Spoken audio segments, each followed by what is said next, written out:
Do you dread opening Outlook to see an inbox full of hundreds and thousands of emails?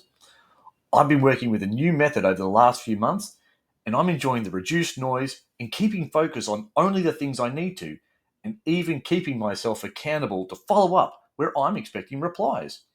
This method is called Inbox Zero. My name is Chris, and I'm the head of service delivery for the APAC region at Incentra, and I'm going to take you through the why, the what, and the how in under 10 minutes. So, Inbox Zero, as you may have guessed, refers to having an inbox with zero emails in it. But how do you do that with the amount of emails you get? You're probably doing things like categorizing emails into folders and subfolders, or you have a system that works between read and unread, or maybe you just like the chaos of keeping every email. However, all these methods take a lot of practical effort or mental effort to maintain, or decision fatigue, as I'll talk about later. With the method I'm about to show you, it keeps it fast, simple, and timely. So, in practical steps, for every email, there is just 3 decisions for triaging. Things I need to action today, things I need to action at a later date, and things I'm finished with. And their corresponding actions. Leave it in your inbox. Defer that email to appear at the top of your inbox when it needs to be done. And archive, not delete, everything that you've actioned. So, why would you do this? So first, decision fatigue. 2 classic examples. You're leaving items in your mailbox that still need you to do something.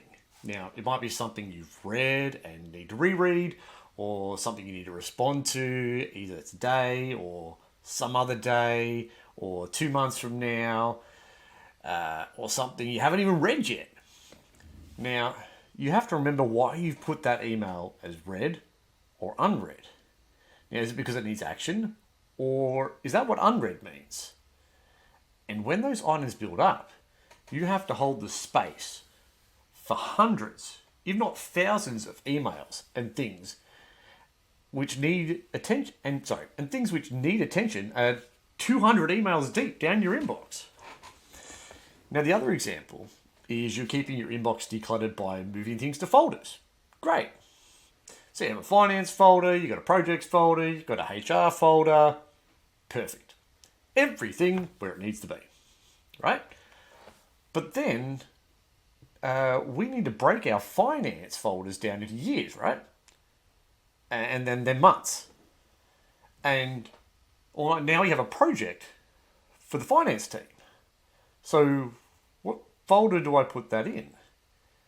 And what if, as a part of that project for finance, I run into a HR challenge? Where does that email go?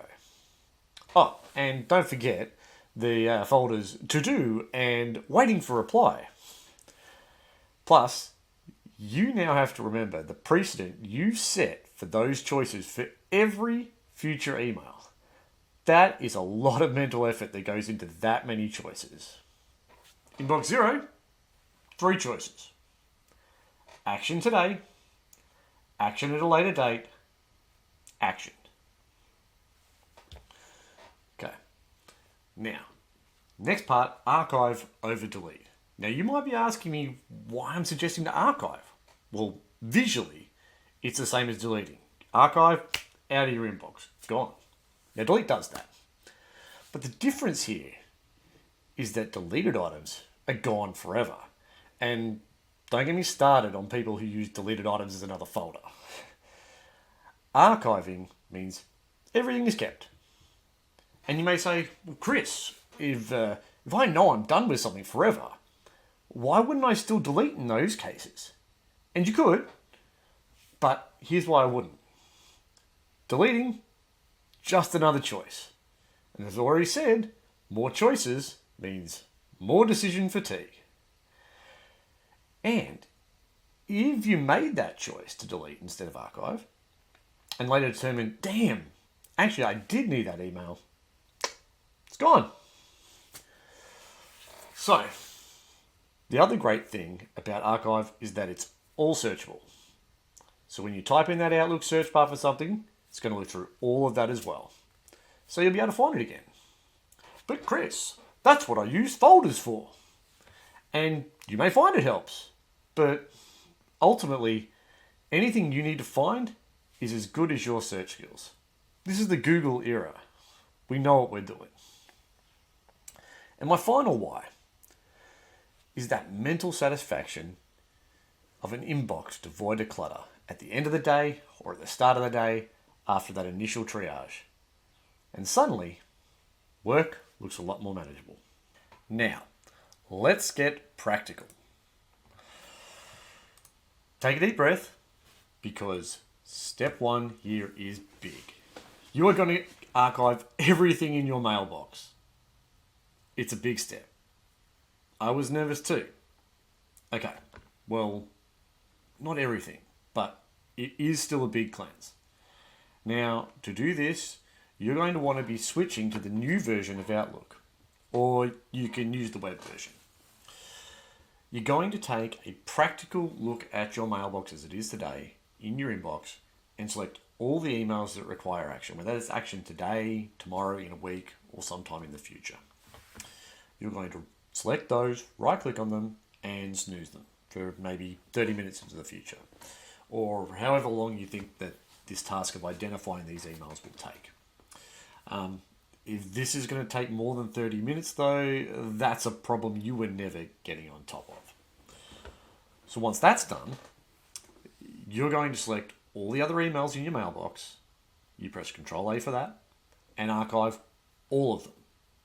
And for future purposes, the archive shortcut is the backspace key. And that's it. You're set up. Now those items you snoozed will return to the top of your inbox at the designated time. And then for those items, you're left with just two choices. Action today or action at a later date. Right click, snooze, put into the future. Then it's time to get to work. Now, you may remember how I also called this an accountability booster. Now, have you ever been asked something in an email and you need to get an answer from someone else? You send it on, waiting for an answer, and then you forget that person never responded to you, and then you get an angry second email from the original asker, and they say, hey, what's happened with this? Now, it's easy to blame the person who didn't reply to you, but that's not how accountability works, right? But I can use that snooze button to help with that problem. So, bonus tip.